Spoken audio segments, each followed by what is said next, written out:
Hi everyone, we're going to go ahead and get started in just a couple of minutes. So while you start joining us, if you can type in the chat box where you're joining from, where as far as like city and state, that would be great, and we'll go ahead and get started in just a couple moments.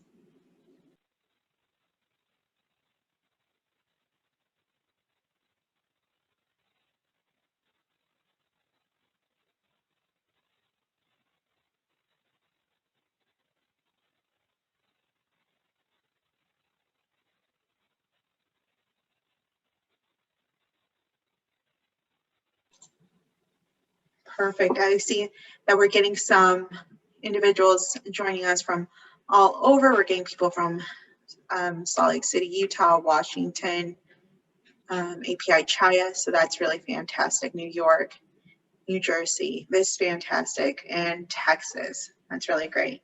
California as well. Perfect. Well, we're so excited to have everyone on today. People are still going to continue to join, but we'll go ahead and get started because we do have a lot of information that we want to share today. So we appreciate everyone joining today's webinar on accessing shelter options through the Safe Shelter Collaborative. Some of you may already be familiar with the Safe Shelter Collaborative, and so we would love to hear all of your feedback or just experience that you've had in the chat box. Definitely feel free to use that throughout the webinar. We're gonna go ahead and get started. My name is Karen Romero. I'm the Training Institute Director for Freedom Network USA. And we have the pleasure of having Catherine and Christy on today. Our third panelist, Ginger, we have not been able to, she has not been able to join. And so we won't be able to have her on today, but we will be sharing a little bit about what their experience has been in San Diego. Next slide.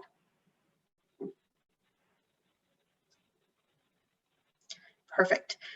You do have a number of tools available for you to interact with the panelists and other attendees. So we would definitely suggest using those as you see being useful. We do want to acknowledge that a lot of us are still working from home or in different environments. And so we may have some coworkers or some partners in the background. So if you can't hear us or there's a lot of background noise, just let us know in the chat box and we'll try to remedy it. We also want to just ask for patience and flexibility. Of course, sometimes the spaces that we're working from are still a little different for us. Everyone is muted, so all of our participants are muted. So please use the chat box in order to provide input or feedback, and also for any questions that you may have throughout the presentation. Also, if you have any ideas or any resources that you have found helpful around this topic, definitely feel free to share. We will have closed captioning. We do have that available. So if you see that button that says CC, that's for closed captioning, please feel free to hit that and that will pop up a closed captioning for you, and you're welcome to use that. We will be recording today's webinar and we will send it out in a follow-up email in the next couple of weeks, so you can look out for that. And then finally, we will have a Q&A portion at the end of the webinar. And so you're welcome to put in your questions throughout the whole presentation, and then we will be able to answer those at the end. So we will be keeping track, just so you know that we are looking at those. Let's go ahead and go to the next slide. Perfect. Oh, and I see that Ginger is on, so perfect. I'm gonna go ahead and we're going to introduce our speakers. So we have the opportunity today to hear from Catherine. She is the Chief Operating Officer at Caravan Studios, which is a division of TechSoup. And so she manages the overall operations for Caravan Studios and its key programming. And that includes developing partnerships and implementing program strategies. Prior to joining Caravan Studios, she worked primarily in the nonprofit and public sector, where she managed numerous department level operations and budgets and strategic fundraising. We also have the opportunity to hear from Kristen, who's the program manager for Caravan Studios, and she provides the programmatic oversight for Safe Shelter Collaborative. Christy has an extensive background in program development and organizational management, with an emphasis on gender-based violence as well as housing and homelessness fields, and has a lot of work around inclusive work at the local and state and national levels.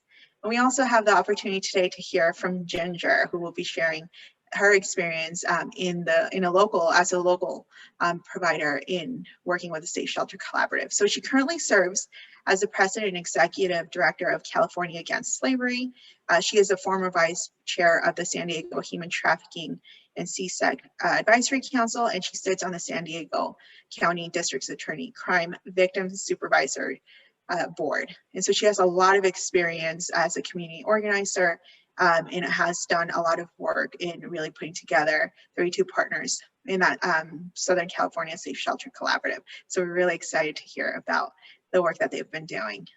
Let's go ahead and go to the next slide.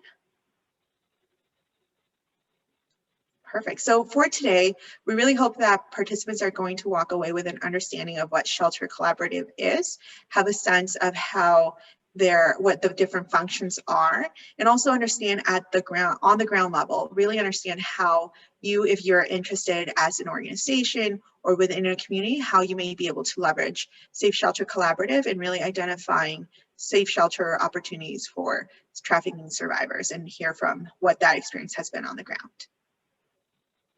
We're going to go ahead and go to the next slide. And I'm going to go ahead and turn it over to Christy and Catherine. Thanks, Karen. And hello, everybody. This is Catherine Johnson. Welcome to the session today.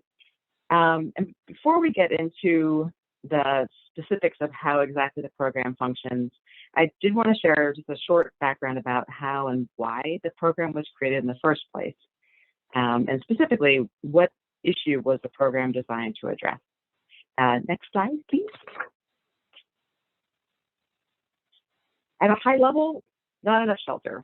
On a more granular level, not enough available and survivor-appropriate shelter to meet the needs of individual survivors. This was a specific issue that we were trying to tackle through this program. Next slide. So the Safe Shelter Collaborative was designed and launched in close coordination with about 17 shelter agencies in New Jersey. And when we dug deeper into this issue of not being able to find shelter, we heard three key themes repeatedly.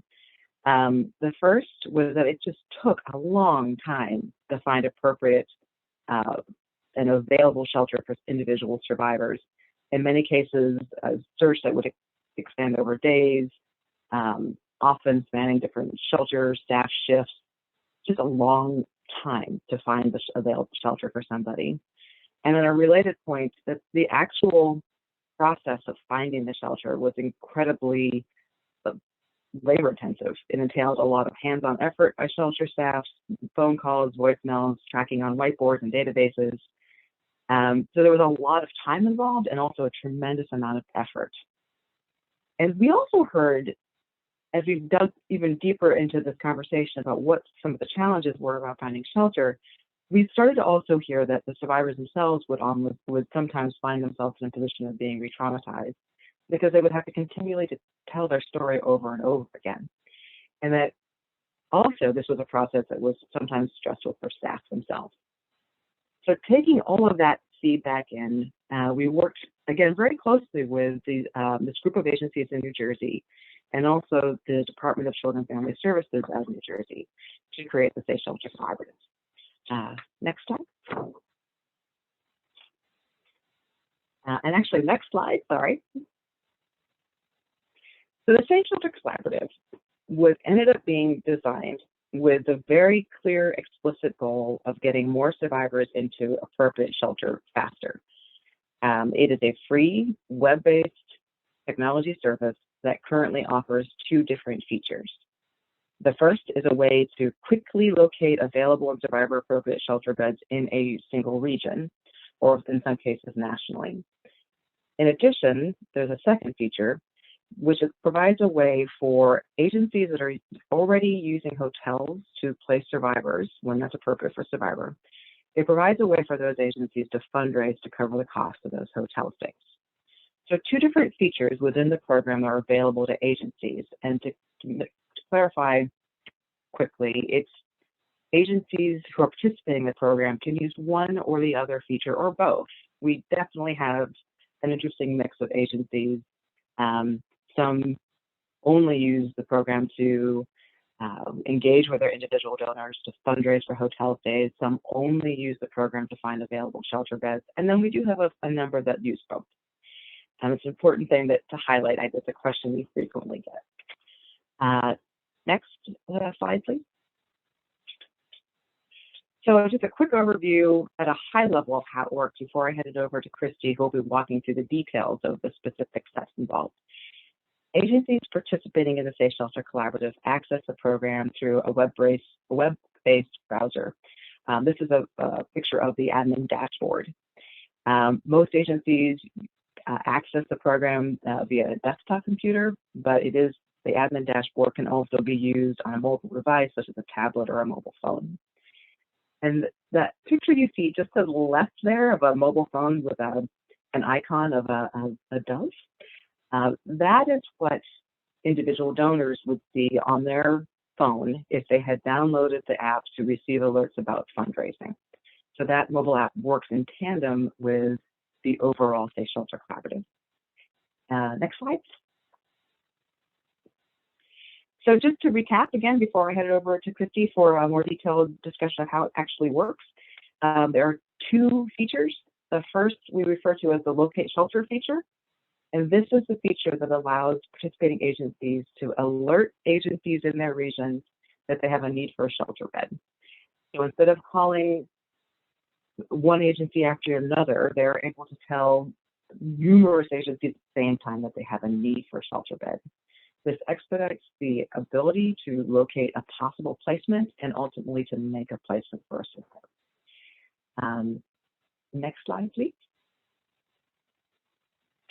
And this other feature that's currently included in the Safe Shelter Collaborative is an ability to fundraise to cover the cost of hotel stays. This allows agencies to have access to a pool of funding to help place survivors in need. It also provides a way for participating agencies to engage with their individual donor base in a new way. And next slide, please. And with that, let me hand it over to Christy, who is going to walk through the details of how exactly this all comes together. Thanks, Catherine. Good afternoon, everyone. I am happy to be here with you today and to share a little bit more in detail about how the program actually works. So next slide, please. So what happens when a survivor reaches out to an agency for shelter? If the agency doesn't have space, or perhaps even it's not quite the right fit for the survivor. So this is really where the Safe Shelter Collaborative comes into play. So next slide, please. We wanted to kind of walk you through with this workflow illustration to kind of give you a visual of how the process works. So if an agency doesn't have space or the shelter is not quite the right fit for the survivor's needs, there's kind of two different paths that an agency can take that's participating in the Safe Shelter Collaborative. So if you're looking at the top row or the top branch, if an agency doesn't have emergency shelter, to be able to find shelter, if you're looking at the top row, they can send out a request to many agencies in the region. And when we talk about a collaborative, it kind of is a designated region. A collaborative can be a city, or it can be more of a regional across cities, multiple counties. And we are even having some statewide collaboratives at this time as well. But just kind of give you point of reference, when we're talking about collaborative, we sometimes use that interchangeably with the region. So again, if a survivor walks in, the actual shelter doesn't have space available, they're going to send out a request to all the participating agencies within that region or collaborative. And then the participating shelters will receive the alert, and they are able to respond quickly. So they can say, maybe we have space available, or no, we don't. And a maybe response then triggers the requesting agency to call and be able to discuss in more details around what the survivor needs are actually, what the survivor's needs are, and to determine if the shelter who's indicated they have space is a good fit. And if they have a no response, then you know that they don't have space immediately. And the reason we use maybe is because we don't want to give a hard and definite, yes, we have a space, because it's not just about the space, right? It's really about what survivors' needs are and if the current services being provided by that sheltering agency are a good fit. So that kind of is really around the impetus for using a maybe, because we do want to be able to have this as an efficient way to quickly connect requester to responding agency, and then let those two case managers or advocates really be able to do more of a detailed discussion to determine if it is a good fit for the survivor. So what happens if there is not shelter at the requesting agency? No one within the region has available space. Well, if you look at the bottom row, this is where agencies can participate in the hotel feature of the Safe Shelter Collaborative. As Catherine says, you don't have to do both. It's not required, but we do want to be able to offer two different options because, again, having options is what's great about maximizing access and services for survivors, right? So if an agency determines that they would like to utilize hotel placement for emergency shelter for the survivor, what they can do with the Safe Night or the hotel feature is they can send out a request. It goes to all of the supporters for that agency to ask for them to pay for the cost of the hotel stay.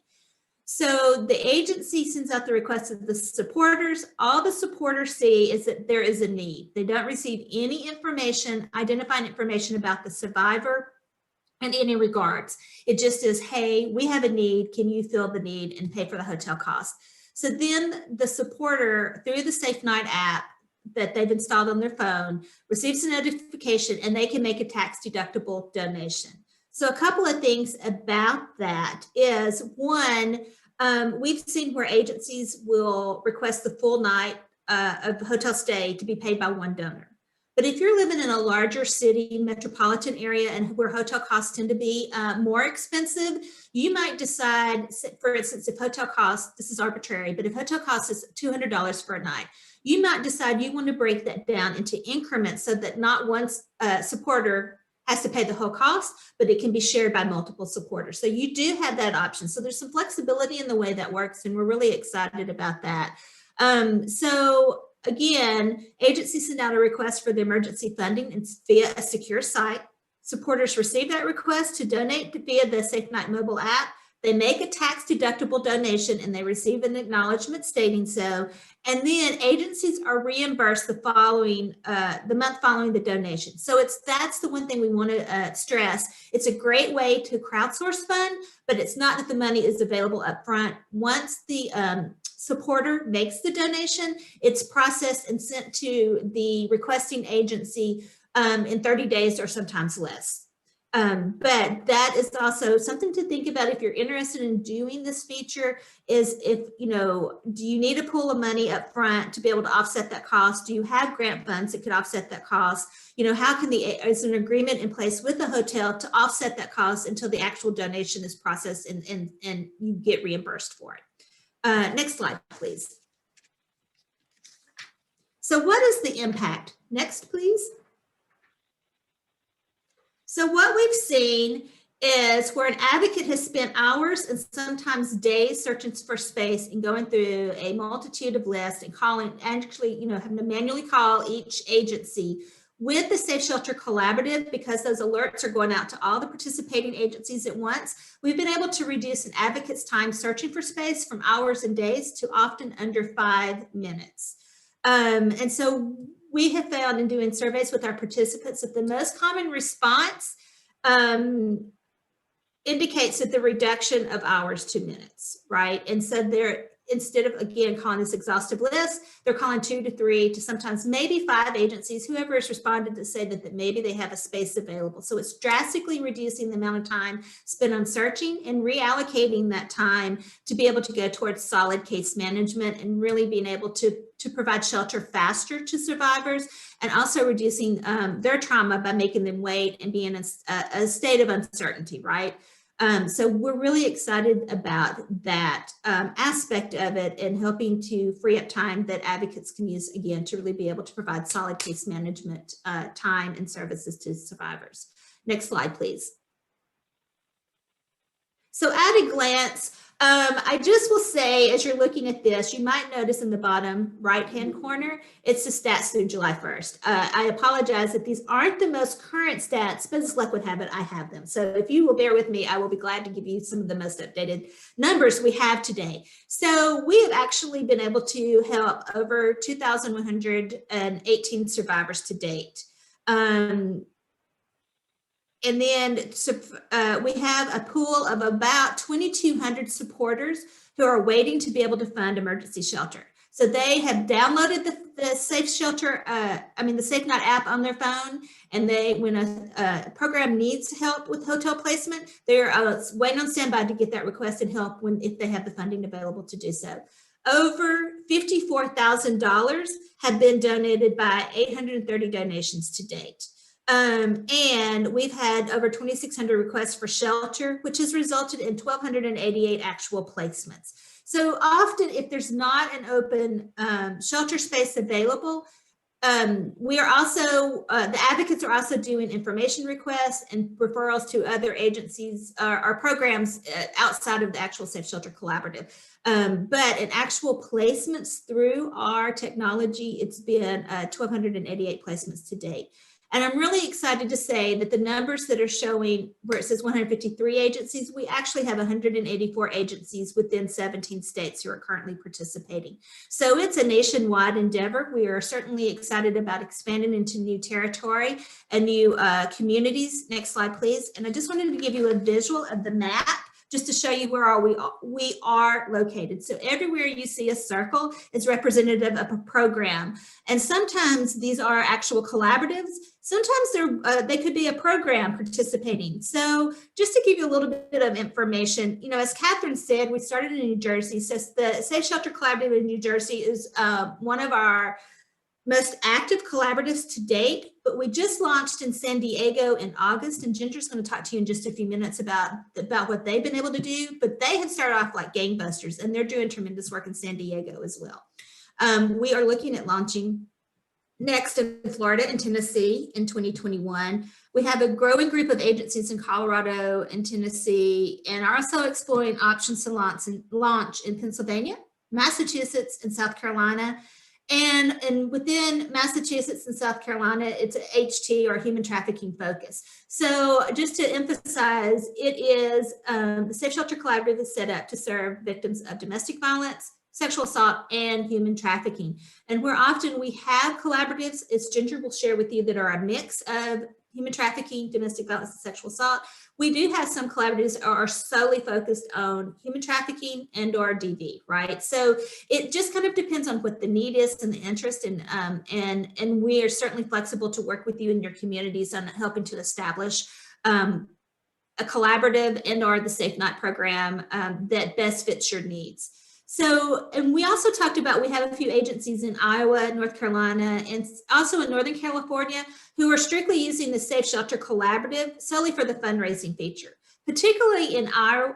I was about to say Ireland and Iowa at the same time, sorry y'all. But in Iowa, in rural areas where there may not be multiple shelters within a geographic region, hotel placement for them has been more of a viable option. So that's where they've elected to do the Safe Night feature instead of doing the overall Safe Shelter Collaborative. And so you certainly have that option if you would like. Next slide, please.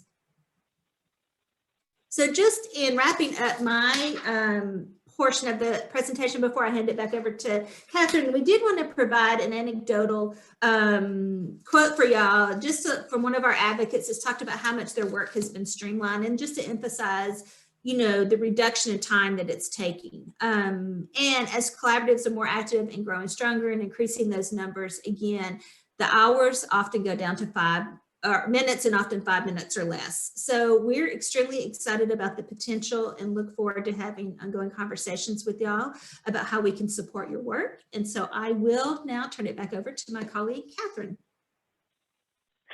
Thank you, Christy. So who can join the Safe Shelter Collaborative? Next slide, please.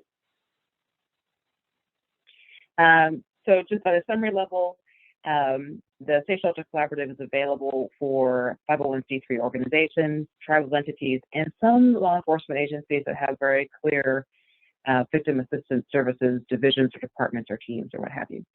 There is an application process to join, and our account management team does conduct a close credential review of applications because we really want to ensure that all participating agencies have the capacity and the ability to provide shelter or shelter referral services that are based on recognized practices from the field, to support survivors of domestic violence, human trafficking, or sexual assault.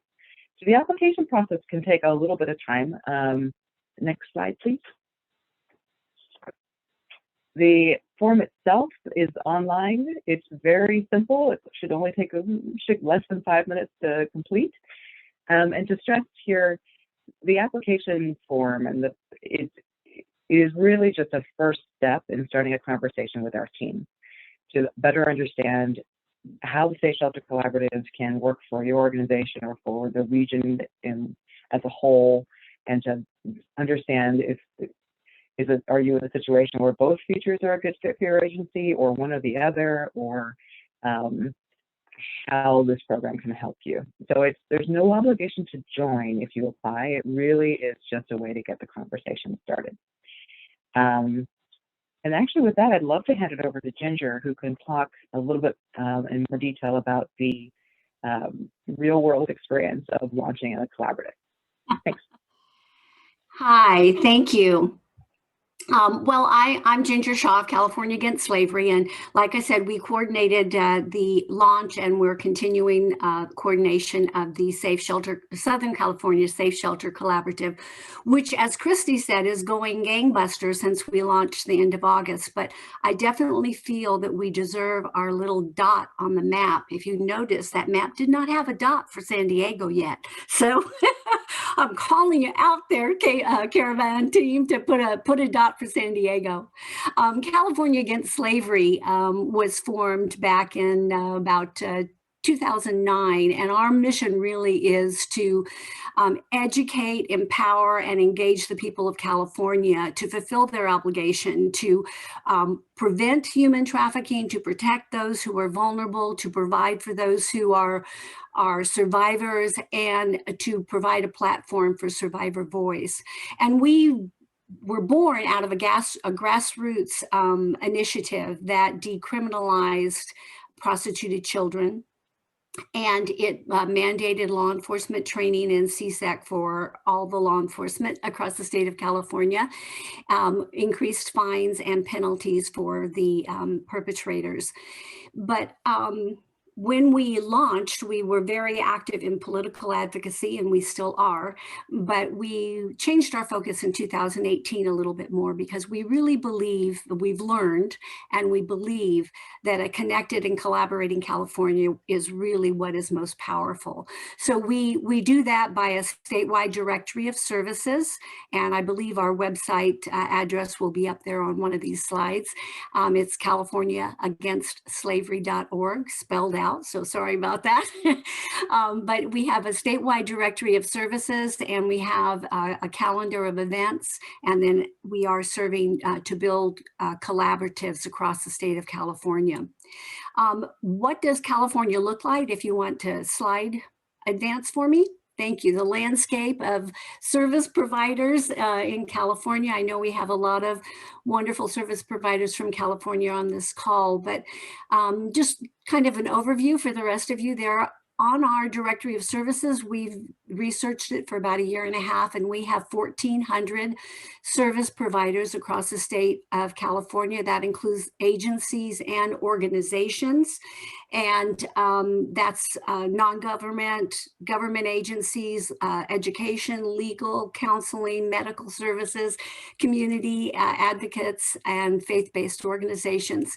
Of those 1,400 agencies, only about 180 offer housing, residential programs. That's either emergency housing, transitional residential programs, or housing assistance where they don't actually shelter in place, but they provide that. So that's about 180. So on the next step where it says the need for shelter, wow.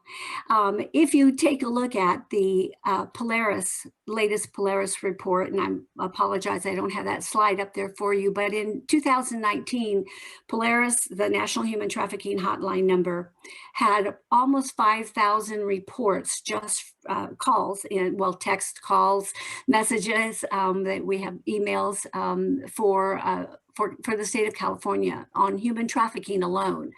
Almost 5,000 on human trafficking alone.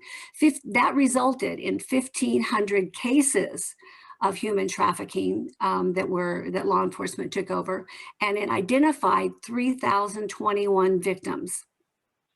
So most of our beds, many of our beds, have 6, 8, maybe 12 beds in a facility. Very few of them have dozens. We do have some partners that have a greater capacity, but across the state, most of them are smaller operations. And let's just think that through on the math. If you take an average of 12 beds, we'll go on the upside, and you take that times 180, that gives you and I'm checking my notes to make sure I get the numbers right, 2,160 beds available. And that doesn't include the ones that are already occupied, where you already have a survivor who's taken that place. So obviously, you can do the math. You know that's a huge problem right there. If you have even just that's 1,000 people, even if all the beds were empty, and you could place 2,000 people from 1 year's call, you've still got 1,000 people out there. I know I'm preaching to the choir here. You are people who know what the problem is. You deal with it every day. You live with them every day. And so our big challenge, when you talk about challenges and gaps, capacity is a huge problem. And then also, more than just the number of beds, we want to look at the beds that are the best for survivors. You want victim-centered, trauma-informed, culturally aware beds to place people, to give them the best opportunity for success and healing in their lives. So we know that there are gaps. Youth is a huge gap, even within our own county. We've been talking about this for 11, 12 years, a long time, about the need for that. For men, for male survivors, we need help with that. LGBTQ, our Native populations, we have 19 different tribal organizations in tribal councils in San Diego County alone. And, California has a lot more than that total. And so our Native populations, that's a different cultural, different mindset, and we need to make sure that we're providing for them, our foster youth and our homeless youth. So that kind of gives you a visual of what we have, what we don't have, and where our gaps are. Slide, please. So how did we get involved? How did this happen for us? We've served in 2011, our county of San Diego formed the San Diego Regional Human Trafficking Task Force, Advisory Council, and I have been a member of that since it began. And I remember in 2016 in particular, I was a chair of the community subcommittee, building up nonprofit organizations, connecting with service organizations, and trying to build the community advocacy and education around human trafficking, as well as representing it on the advisory council. So one thing we were doing was a hotel outreach. And so in April of 2016, I was down in Mission Valley, for those of you who visited wonderful San Diego, visiting hotels and giving them information and offering training to hotel staff to recognize human trafficking.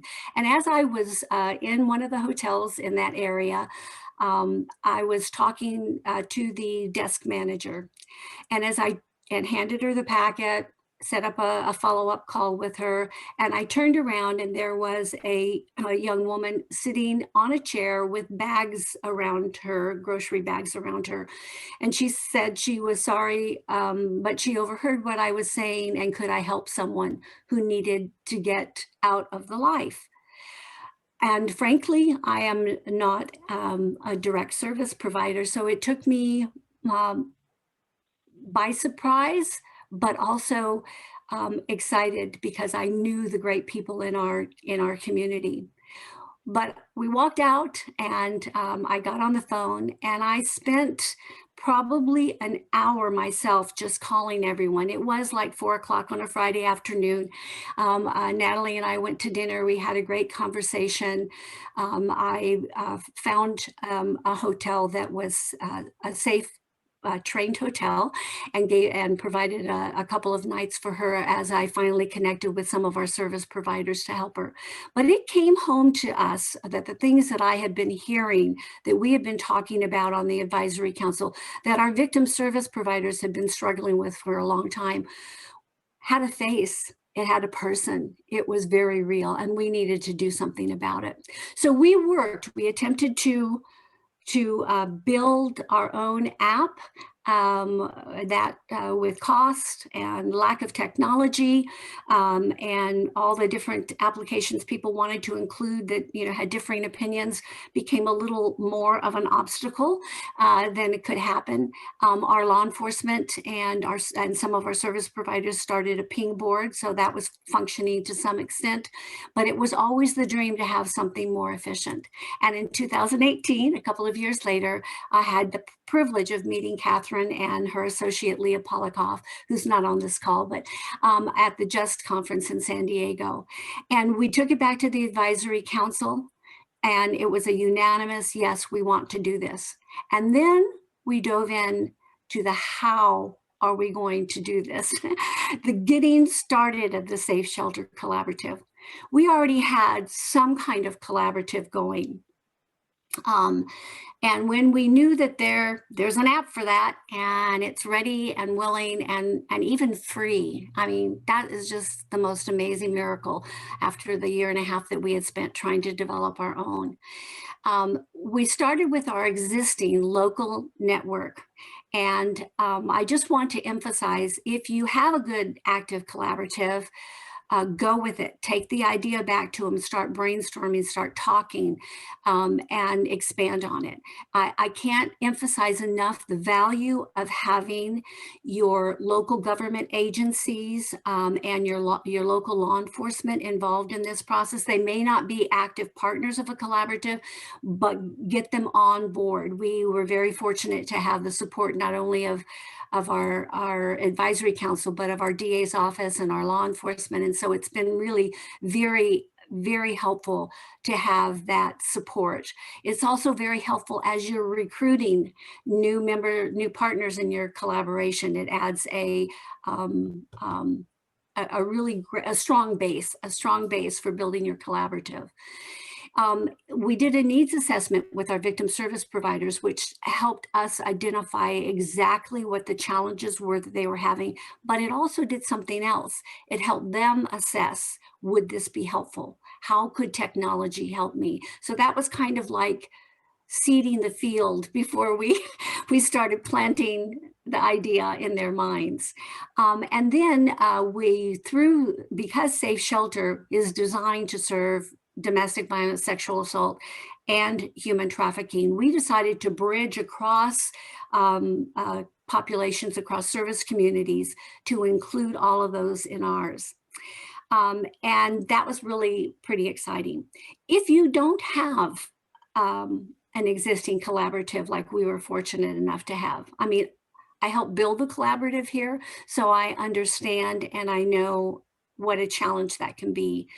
But one thing I would suggest, if you are a lone service provider, or if you're in an area with very few service providers, connect with them now. Join every little newsletter, listserv, everything that you can find. Do that now and be present and join their webinars and connect with them on any kinds of calls that you possibly can. Start building those local collaboratives, and that will give you the strength to move forward. So what we loved about, there's an app for that, and it's called Safe Shelter, is that you can take it right off the rack, straight out of the box. You send your information to those people in your network, and you invite your agencies and your organizations to come to look at this, an online presentation. Who can say it's too far to travel? You've got it in your home. And then Safe Shelter does the bulk of the work. They do the presentations, and they're so very available to make that possible to you. They provide online resources and the online application, which is easy peasy, I have to tell you people. Just fill that thing out, send it in, start the conversation. If you choose not to do it, or if you can't do it now, they're good with that. They just want to give you the opportunity, and they've made it as easy as possible. Then once the application comes in, they vet the organizations for you. And that has been just a great privilege by their standards. They vet who they are. And then they work on all the legal agreements. And one thing that we've learned in our Southern California Safe Shelter Collaborative is that a lot of our agencies and a lot of our organizations, their legal agreements have to go through a lot of different steps and have to have different modifications depending upon their organization's requirements and protocols. And so that is wonderful that that's something that you don't have to have a legal expertise to do that. Caravan does, and they do, and they can put them in connection with legal counsel to get that stuff done. And then after that agreement is done, they don't just say, okay, go fly, pick up your phone, use the app, make a request. They onboard, they go with each organization, and they will onboard as many users as you want. You can choose to have some organizations have 1 or 2 users in our collaborative. Others, like our DA's office, has 15. Our victims assistants from our DA's office have quite a bit. They activate the accounts with you online, and then they train people how to use it. But it doesn't stop there. They will retrain. They will train new people. They will help you work through the things that you don't know. Maybe to their own disadvantage, but we are very grateful for their availability and their flexibility. And then you start using the app.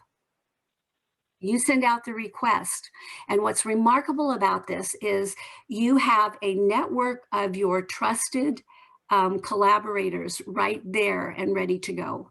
And then Safe Shelter continues to work. They run the technology, they provide the technology, they produce reports on how your team is doing, and that gives you kind of a measure of where you are and if it's working for you. They notify and welcome new partners that come on board, and they send any tech updates. So that's the off-the-shelf, off-the-rack, straight out of the box version. We, of course, decided to go designer or customize according to our community needs. As we started our conversations, we recognized that we wanted to make sure that there were some things in place. So we launched in August of 2020, the late August, and we have 23 active partners right now. 7 are sheltering partners, 16 are referring partners, and 8 are providing the Safe Night app. We have 14 other organizations and agencies that are in process. They've already been vetted, they've already been approved by our steering committee, and they're just waiting for those legal agreements to get done. And that would be 5 more shelters, which are very important to us, 9 more referring partners, and 3 more Safe Night partners. We include everybody from, as I mentioned, our DA's office, victim services. We have our San Diego human trafficking task force, which is law enforcement, that is those are both referring agencies. We have the Domestic Violence Council, we have the Human Trafficking Advisory Council, we have service providers, Family Justice Center. We range everything from faith-based to community-based to agency. We have a diverse population, we have a diverse collaborative. We developed a policies and procedures manual, which I can share with anybody who's interested, and it's just how we wanted to do business. We decided to elect a steering committee that would deal with a lot of the everyday things, so that our general partners, we're trying to free them of time and energy. And so we elected a steering committee. We also put in place minimum training requirements for our human trafficking and our domestic violence and sexual assault partners. Domestic violence and sexual assault, and human trafficking, the state has already mandated 40 hours for anyone who is a counselor, case manager, in those circumstances. But our human trafficking was not very clearly defined on what that should be. So one of our very experienced partners and their training coordinator put together an online list of free training, which That's Catherine Thomas of North County Lifeline. And Kathleen has told me I can share it with people. So if you want that, send me an email. And then we do have regular meetings. We have regular meetings of our steering committee and then regular meetings of our general partners. And we have a coordinator, which is what California Against Slavery is serving as right now. And Safe Shelter stayed with us the whole way. I just can't tell you that, we brought different things to the table. They were easily accessible whenever we needed their help. They were available, they were responsive and receptive. They're receptive to new ideas and allowing us to create our own designer version of Safe Shelter Collaborative. But what are the benefits? The benefits really are obvious, and that is to provide a more expedient way of providing shelter for survivors, which is what you all are aiming towards. It also enhances communication, it reduces your time, and it reduces the trauma on the survivor. But what's not so obvious, excuse me, is the strengthening of your community. And in our particular case, really a great advantage was the bridging with the domestic violence and the sexual assault partners in our community. Coming from the human trafficking perspective, myself and my organization, we have learned, the overlap of domestic violence and sexual assault and homelessness, and addiction personalities. We understand, we've learned that nothing is one siloed thing. So by bridging that, sharing our resources, and also overlapping our services and our shelter providers in some instances, it's really been very helpful. We've expanded those relationships and that strengthened the work that we're doing in our community. Where our shelter capacity is broadening as we are broadening our geographic region to cover the rest of the state of Southern California. We're going to do Southern California. And it also gave us an opportunity to clarify and define really who we are. We did that through our policies and procedures manual so that we all understood and people coming in would understand, who we are and what our intent is and how our standard of excellence is going to be maintained. And then we had this wonderful opportunity to mentor and help train smaller, newer organizations, to build up those wonderful service providers and survivor-led organizations that we can help support while they get on their feet. Just a couple of lessons that I've learned, and then I will wrap up my rapid fire presentation of all the great things that I've learned about Safe Shelter and the great privilege that we've had. Is some things that we've learned is it takes a long time for some organizations to come on board. So don't be discouraged if your potential partners need the time to think it through. Lots of times they have to go up the ladder multiple times to make decisions. So you might convince someone, they have to convince someone, they have to convince someone, they have to look at it in the overview of the larger organization. So don't be discouraged by that. Just give everybody the time that they need. We want them to feel that trusted, safe community for which they can send requests and receive requests. The one thing that we needed to figure out, and we still are working on, is reducing our response time during holidays or times when staff may be on vacation, to make sure that our partners have more than one user on board and that they have a 24/7 phone number or staff on call so that we can get a faster response. We don't want to leave someone hanging out overnight. And then closing our requests for reports, building our safe night donors. That's a really important part that we're working on in San Diego right now so that we have a wider network of those who will support the safe night calls. And then I guess the last thing would be our minimum training requirements. I think that's something that we learned was a really important thing for us. So those are just some of my observations, but I will say that, we know that this is hard work and that we are stronger together, but we also serve better together. and Safe Shelter is with you all the way. Thank you. I think, there we go. Yes, I am coming back on. Thank you, Ginger. That was fantastic. And it was really great to hear about the experience that you all had from starting really from scratch and putting this collaborative together, which I'm sure took a lot of effort and time and has paid off, not just now, but I think will continue to pay off. So we're going to go ahead and get started on our question and answer portion. And we have gotten a lot of questions in the chat box, so we appreciate it, and definitely feel free to continue to add them, and we will be getting to them. So just to start off, Christy and Kevin, can you verify, is this application for the Safe Shelter Collaborative one that you can access on your phone? Is it both the Safe Night app and the one to look for shelter placements or shelter beds? Thanks, Karen. This is Catherine. I'll go ahead and jump in on this one. I think the question is, can you use the program via your phone? Can you send out the shelter with the location alerts, for example? And it is possible to use it on a mobile phone. It is designed to render a usability way to be accessible. I do think it works a little better on a browser-based admin dashboard. And we are also making some updates to the mobile version of it, so the usability is better. But in short, yes, currently you can use it on your mobile phone or tablet.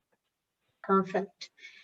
Another question similar to this one was about who is able to access the website, and I'm assuming this is to identify shelter beds. Is it just open to collaborative members? Do they need to have that application before they can access?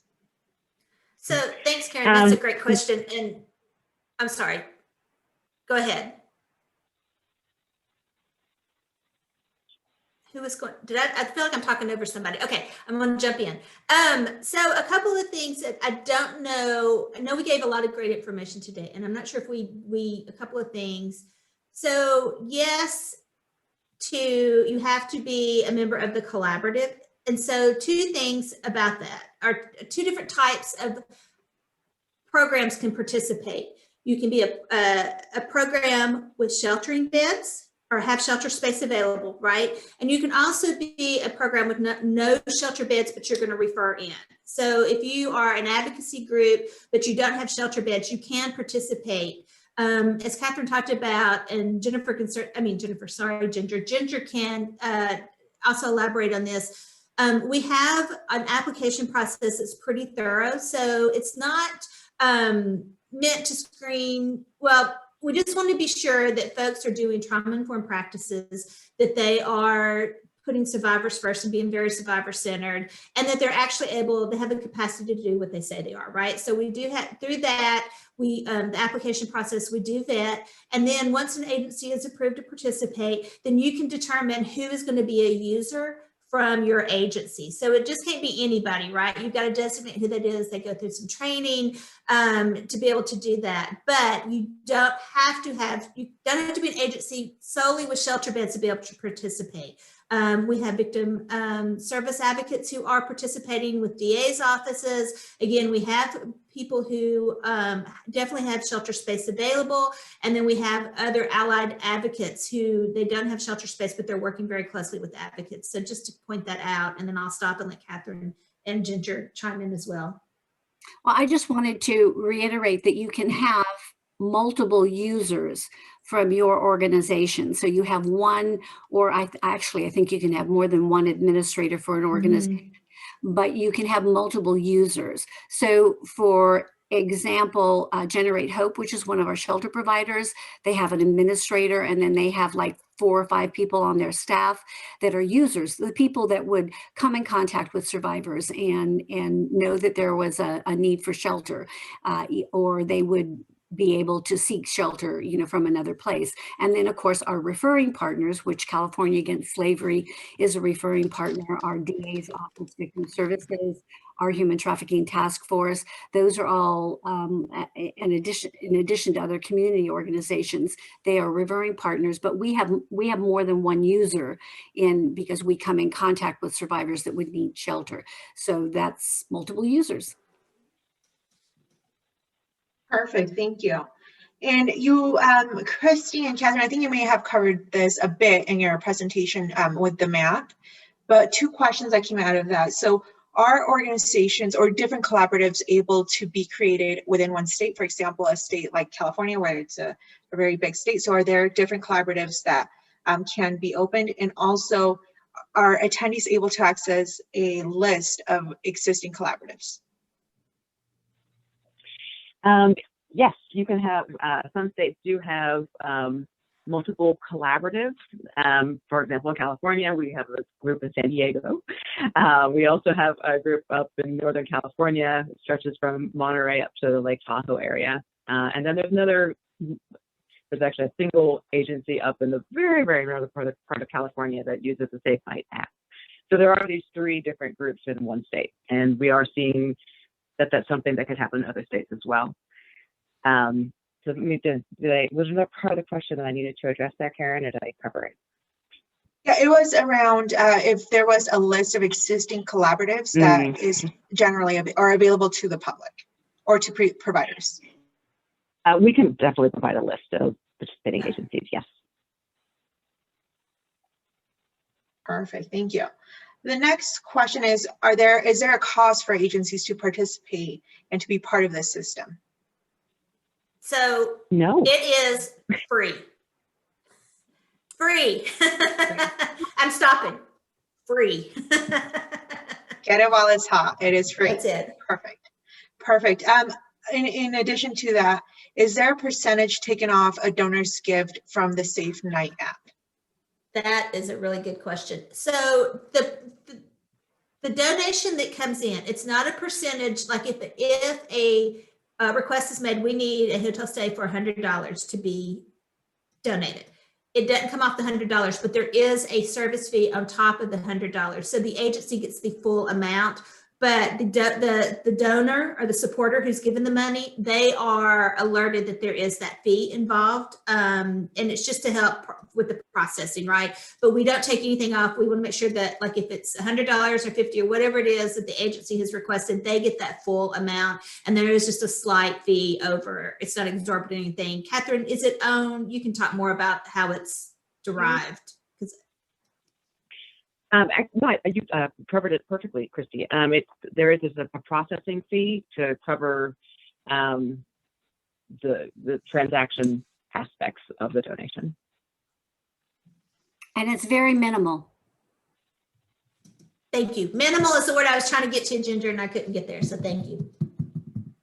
Perfect. And both Ginger and Christy, I think you kind of mentioned this right now in your comments, but we had a question from a rape crisis center who does not provide shelter beds or residential programming, but they would be a service provider or referral provider. So are they able to join a collaborative, or is it that they can only use the Safe Night app? No, we have in our particular collaborative sexual assault, domestic violence, and human trafficking. It depends on your collaborative, or she can start building her own collaborative with people who would do that. But no, in our particular case, now there are some that are, as Christy mentioned, human trafficking specific. So that might be a little bit different in different areas. Christy, do you want to chime in? Yeah, I think it depends on where they're located.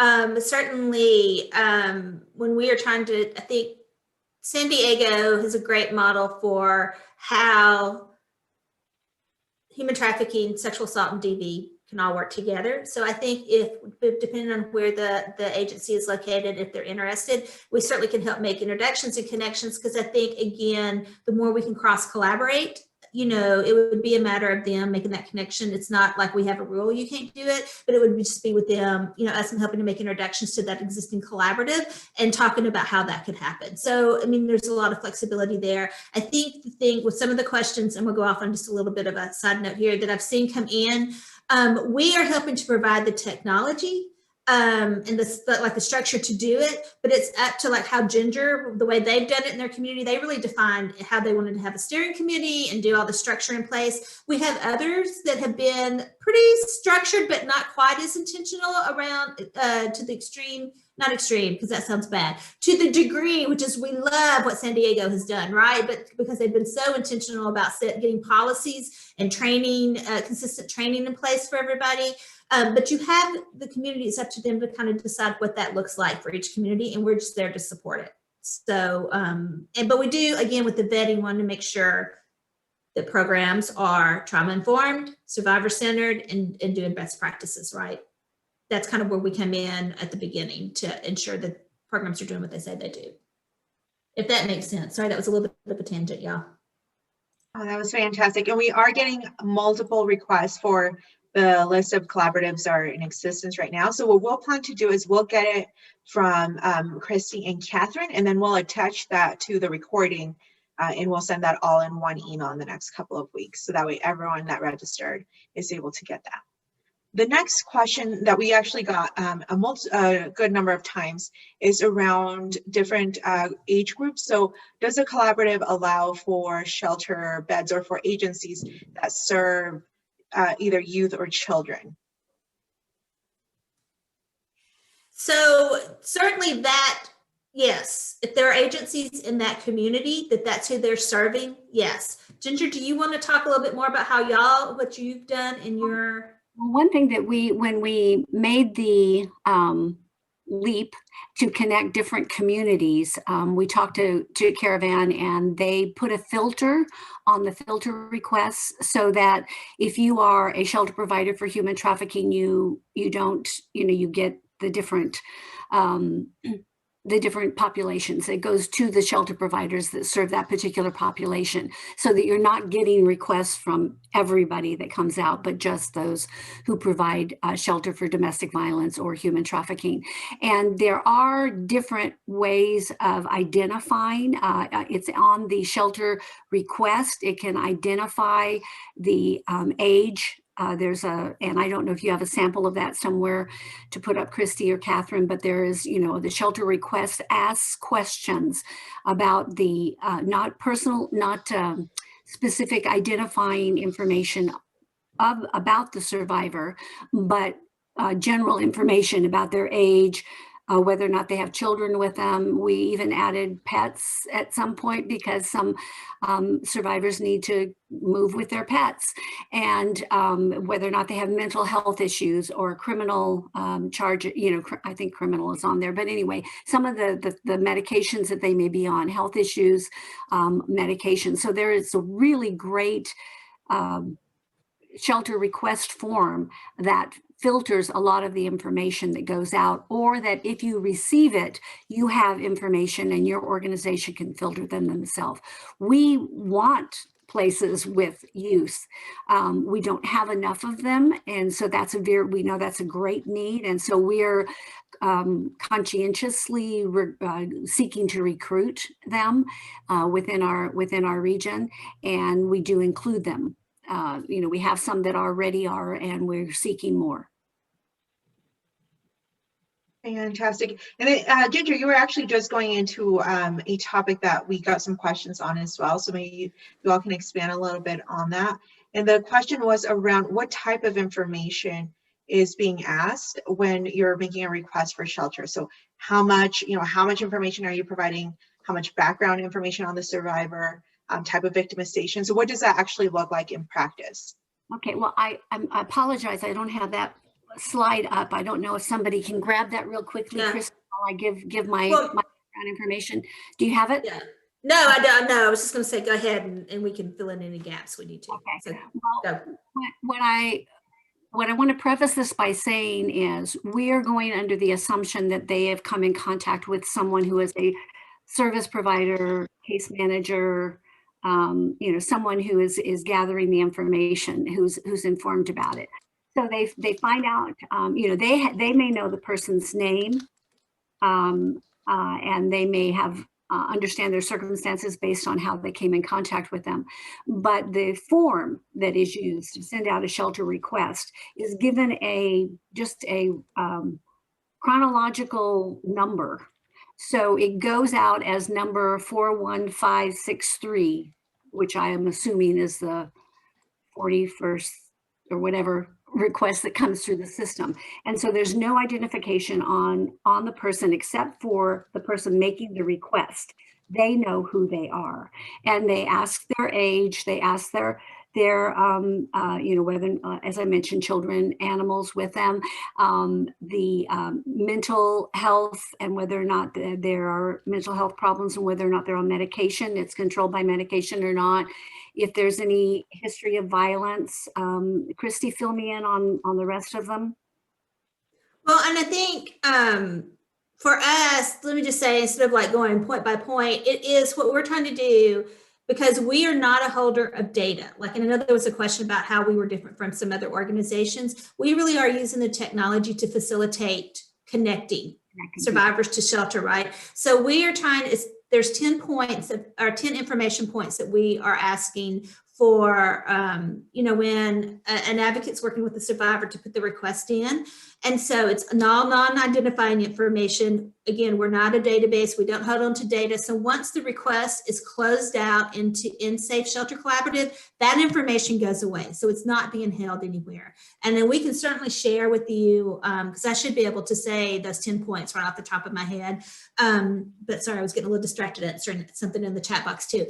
We can certainly share that post-webinar, but that's the one thing I would emphasize, that it's just enough information. We wanted to have it just enough that it expedites that request without it becoming burdensome. Right. Because the other piece of it too, it really does require the advocates having that follow-on conversation to really do that deeper dive as if that shelter is a good fit for the survivor's needs. Ginger, please go ahead. Right. So the request comes from the name of the requesting organization with a non-identifying file number on it that is really used for the organization and for the system to identify that request, not that person.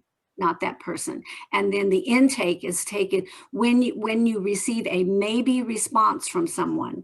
That means that they are willing to do an intake interview based on their organization's criteria for accepting someone for shelter. Thank you so much. And I noticed that there were a few questions that came in as well around how the regional scope works for each collaborative. So is it meant to be regional? Is it meant to be a national referral network, if you will? And if so, also are regional areas or regional collaboratives able to refer to a different collaborative? Catherine, do you want to answer that? I feel like you can be more succinct than I can. Yeah. Yes. Happy.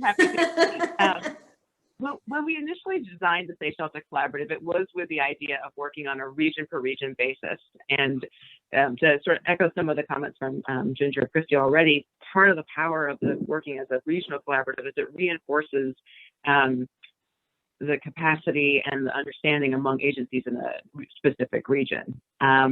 And that is sort of the basic model of how we approach a rollout and engagement with agencies across the country. That said, we also are getting an increasing interest in developing a network that has national scope. And it is currently something that we do support. For example, if you're an agency in, say, San Diego, and you need to find a way to place somebody in Baltimore, our team can help facilitate that placement. And as the program grows, we expect to see more and more of this sort of national connection, and also a more streamlined way to connect one region to another. And also just to quickly revisit that vision for being able to connect agencies in different parts of the country that may not already know each other well is one of the reasons why we take the credential review process so seriously, is because we really, really want to make sure that every participating agency knows that whoever is responding to their shelter alert, whichever agency is responding, they can know that that agency has applied and has been vetted, and it's someone who has clear expertise in the field, and they can trust them. From our experience, it was kind of a yin and yang. It was kind of we wanted to keep it regional so that we would kind of know who the people were and have that trusted relationship with them. But we also wanted to be able to expand so we had greater capacity. And very often survivors need to be relocated. They need to get out of the area of their exploitation or their abuse for their own particular safety. So, you know, we wanted to stay here, but also expand at the same time. So as that trust in the Safe Shelter Collaborative and their vetting process is growing within our organization, you know, we were going to wait probably 6 months before we expanded beyond San Diego County and our known collaborators.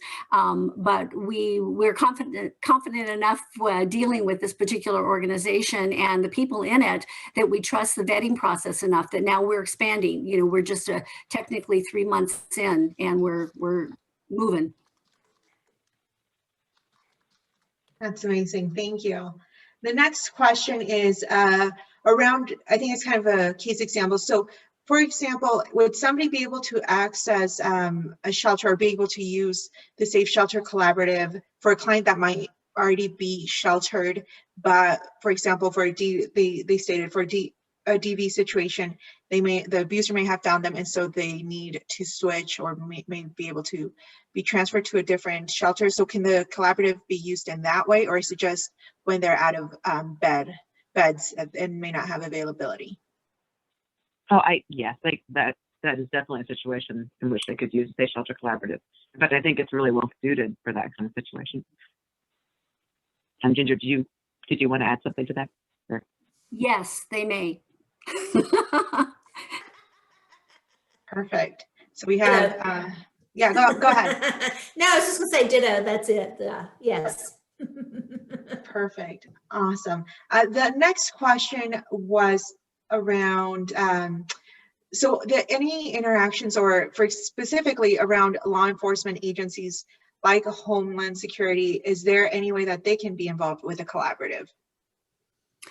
Well, in San Diego, we have a San Diego Regional Human Trafficking Task Force, and that is made up of everybody from the Department of Justice, from the state of California, the FBI, ICE, our local San Diego PD, San Diego Sheriff, and other local agencies. It's kind of a task force. So yes, the commander of that task force is the administrator, and they are a referring agency, so they can. But what's real important about that is they have to be, if they're a law enforcement agency, they have to have dedicated victims advocates or victim services, so that you know that care that comes with it.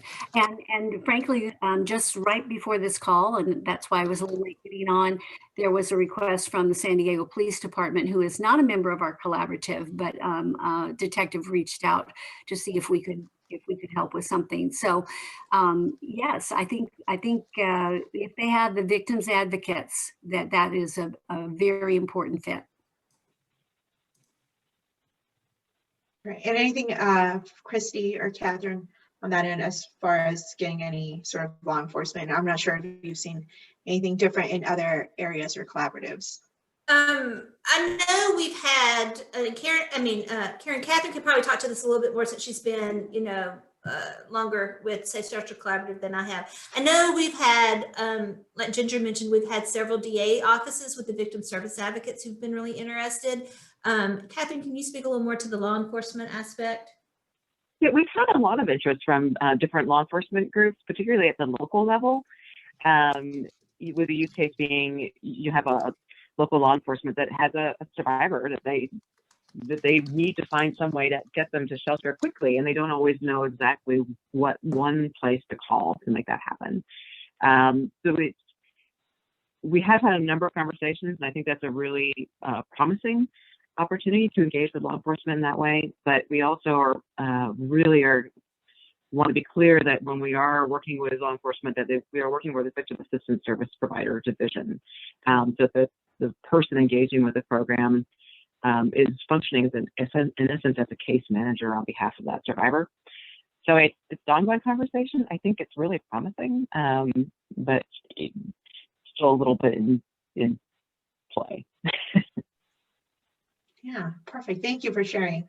Another question that came in was specifically in areas where they might be competing for dollars, obviously with some areas where maybe resources might feel a little more limited, and there might be more organizations kind of competing for the same resources. In the experience that you all have had, and that includes also duplicating some services. So in the experience that you all have had, has the collaborative helped bring agencies together and reduce that competition? And has that been beneficial? Have you all seen any of that? That's a really interesting question. My experience is that it has actually encouraged greater collaboration within regions, and I think therefore has reduced some competition. But I haven't heard otherwise. I don't know, Ginger, has this come into play in San Diego? Oh, I love that. I love this question. Thank you so much, because that was the other part of my yes, my revelation about just how hard the work of service providers are, because they do have to spend so much time fundraising in order to do the work that they want to do. And then they have to spend a lot of time getting that work done. So Safe Shelter offered that. But I think, you know, as I said, we are stronger together. And I've seen, at least in our community and expanding beyond our region, that we need to understand that when you send out a Safe Night request, it only goes to your donor base. That is not shared. Your donor base is not shared with any of the other members of your collaborative. California Against Slavery, we send it out to our lists, you know, our partners, but we do it on behalf of whatever organization needs it. Funding is a challenge, but here's what Safe Shelter does. It can give you information about capacity and the challenges that you need to go to people for funding. You know, you can say, we've had this many requests for shelter, we've only been able to provide this many, or we haven't been able to provide shelter for youth because we don't have capacity. So that gives you power to talk to not only your donor base, but also to your policymakers and call them on it. You know, they need to provide the funding or help you with resourcing for funding. It can help you with grants. So I don't, and then it also, in our particular case, our awesome service providers, they take this on as a way of mentoring the younger, smaller ones. We need to grow capacity, so don't be tight-fisted. Share your knowledge, your experience, and your they're not actually giving money because Safe Shelter is free. So, you know, I just can't, I think in our particular case, we've gotten past that hurdle, and this has helped us greatly to get past that hurdle and to recognize that we are a team doing this together. Thank you. That's really great. And somebody did highlight how they could see this collaborative really being a way to not work in silos and really work and leverage a lot of the community organizations and resources that already exist, and really take the burden more equally and not feel like people are having to compete, but more so having allies with them, which is really fantastic. We also wanted to get some questions that came in through the registration. So I'm going to get to a few of them. One of the questions that came in was about how the Safe Shelter Collaborative has expanded since its inception, and what are some of the what are some of the outcomes that you all have seen around this. So Catherine and Chris, if you want to take that one. Catherine, I'll defer to you. So at a high level, we did start with one smallish group out of New Jersey, about 17 different agencies. And we worked with them for about, it was a good 2 years between developing a sense of a collaborative group of agencies and designing the tool and launching it and piloting and learning it. So we started pretty small. And then we added a couple more agencies or regions in the sort of a year or so after that. We are now at, I believe, 18 different states and I think 21 separate regions overall. And that growth has happened in the last year or so. So I don't have specific stats handy as far as what that percentage looks like in terms of how many additional agencies. But we are growing, and we are seeing a significant interest in different parts of the country. And do let me know if there's other pieces that you'd like to know about how we're expanding. I think the other piece that we're looking at is how to expand the technology that we're doing. So we are trying to explore, like where Safe Night has been really great in doing crowdsource funding for hotels. How can that be expanded to flex funding in general? So that's on the horizon. We're having conversations about it. Really trying to look at how do we increase survivor populations that are being served. So like, you know, I think we do have some programs who are serving youth, but how can we do that in a more intentional way? Also for male survivors. So, you know, and the programs participating in our collaboratives are really helping to drive that around the need and what they're also telling us. So that feedback is really important to us. And also just trying to think about how to keep engagement and momentum going around our existing collaboratives and having that relationship with them. Because I think one of the things we've learned is, you know, managing for staff turnover happens, and how do we do that to ensure consistency? Because if there's been one person who's kind of been the key user for Safe Shelter Collaborative and they leave, how does that historical knowledge get transferred to other people who may not have been as active in that? And so, you know, Ginger, I know y'all just launched, but I know y'all have also been trying to think through some of the engagement and consistency piece. If you have any additional things you would like to add to that.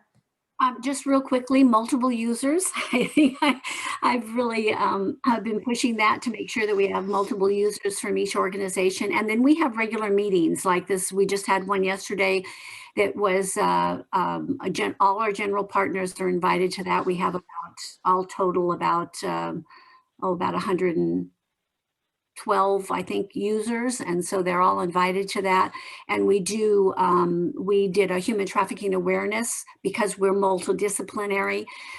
We did or multi-population. Anyway, we did a human trafficking awareness month. We did domestic violence back in October, November, when it was domestic violence month. And then we're going to, in addition to what we do specific to safe shelter reporting and any questions or problems, we brought up questions yesterday about what is the impact of COVID, what are your increased COVID needs for all our populations, and so, you know, we're kind of trying to keep them engaged in providing meetings that are informative and enriched and that will draw people in, even that maybe aren't users, that are welcome to come and join. And then that will help us when there is staff turnover to know somebody's already a part of this team from that organization. Thank you. We also had some questions in the chat box and in the registration around how the Safe Shelter Collaborative, if it has been implemented in rural areas, or how you would foresee that working. Yes, we do have some agencies in rural areas that are using the Safe Shelter Collaborative. One of our earliest participating agencies is up in a very rural part of Northern California. They really only use the Safe Shelter Collaborative currently for the Safe Night and hotel funding piece.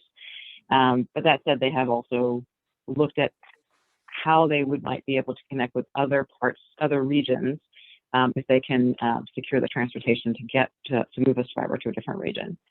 So just to recap, we do see a number of agencies that are using Safe Shelter Collaborative in rural areas. Those agencies generally are using the hotel fundraising piece. But I think as we continue to grow and develop new features and a broader network, we will probably see increased use of the shelter locating feature for those agencies as well. Fantastic, thank you. And we're going to do a couple more questions. One of the questions that also came in the registration was, what is your rate, if you have a sense, and Ginger, feel free to also chime in from your experience, but what is the rate of successful bed placement within 24 hours of an inquiry?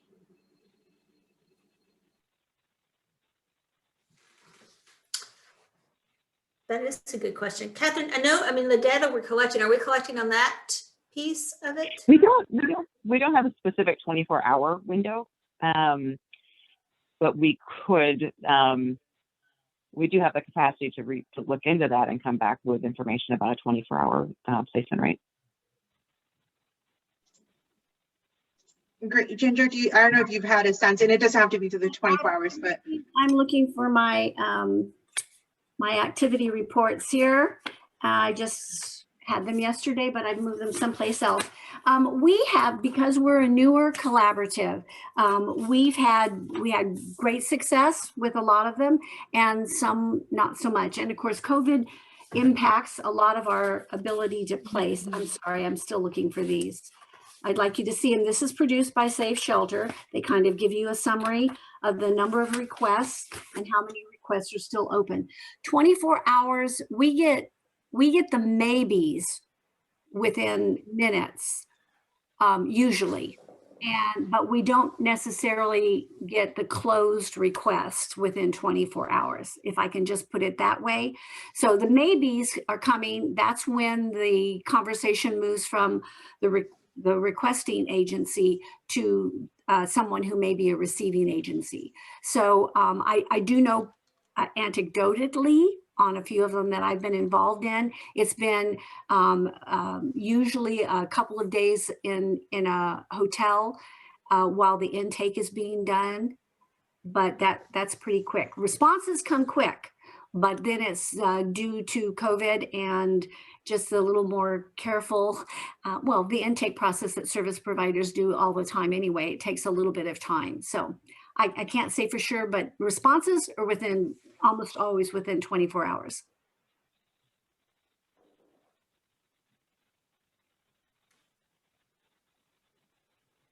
Sorry, I left myself muted. Thank you, Ginger. That's really helpful. So the last question that we got is, and I think people were curious on what gaps and needs do you all still see in the field, specifically around shelter? I mean, I think, and Ginger, you certainly could speak to this. I think we're still seeing and hearing that not enough shelter beds are,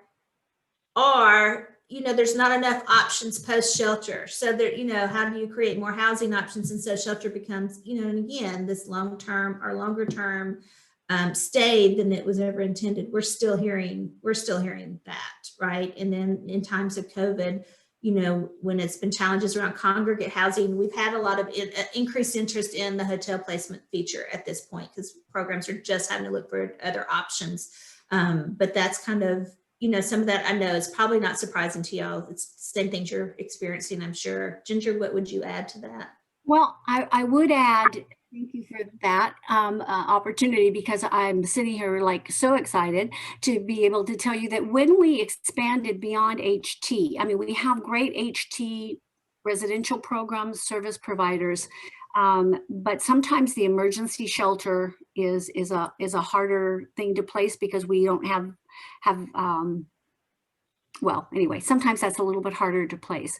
But as we have expanded to domestic violence, because domestic violence came on the world's radar a lot sooner, back in the 70s and the 80s was when I was first involved in some nonprofits working with domestic violence, and human trafficking we're newer, we're the babies, the younger sister in this. And so we have been working in San Diego County with some of our agencies, Family Justice Center, Salvation Army, some of the Women's Resource Center that have traditionally done domestic violence, and they've now become educated in human trafficking, and so they're also taking another population. So they have upped their not up theirs because they were up there already, but they have expanded their case management capabilities to include trauma-informed human trafficking, and then able to provide shelter for that. So that's been really a great way that we have expanded our capacity. And then the gaps, of course, I think one of the overlying gaps. Denise Thompson from San Diego Youth Services is on this call. I wish she could speak, but is our youth, our vulnerable youth that are not yet exploited or abused or have become victims of domestic violence or sexual assault, you know, homeless youth and transitional foster youth. So those are areas where we're working. And then, like I said previously, men and LGBTQ. We have a program through North County Lifeline, and that they do a lot of different. They're a great model if anybody wants their contact information. But those were the gaps were. But then this is one way that we are rounding out our ability to provide shelter is by expanding just beyond our silo. Fantastic. Thank you, Christy and Catherine and Ginger, for sharing. We are just so excited to be able to get all this information. It sounded like a lot of people are interested, so you might see a flurry of new applications, which is fantastic. We'll go ahead and go to the next slide. We do want to let people know that I did put in both Ginger and Christy's email. They are open to questions or to connecting, so definitely feel free to reach out to them. You're welcome to also reach out to us if you had any questions. We will be sending out a recording along with that list of the existing collaboratives and any of the resources that were mentioned today. We'll make sure to include those. You will get those in the next 2 weeks, so look out for that. We do host a bi-monthly webinar, so that's every other month. We have different housing topics at the intersection with human trafficking, so you can look out for the next one coming up on our listserv. If you don't have access or you're not already signed up to our listserv, feel free to email us and we'll get you added. And finally, this webinar, along with all the webinars that we've held and anything that we host moving forward, is added to our resource library. So you can go to freedomnetworkusa.org and you can have access to all of those. We want to again thank our presenters and thank you all for participating, and we will see you at our next webinar. Thank you. Thanks, y'all. Thanks, everybody.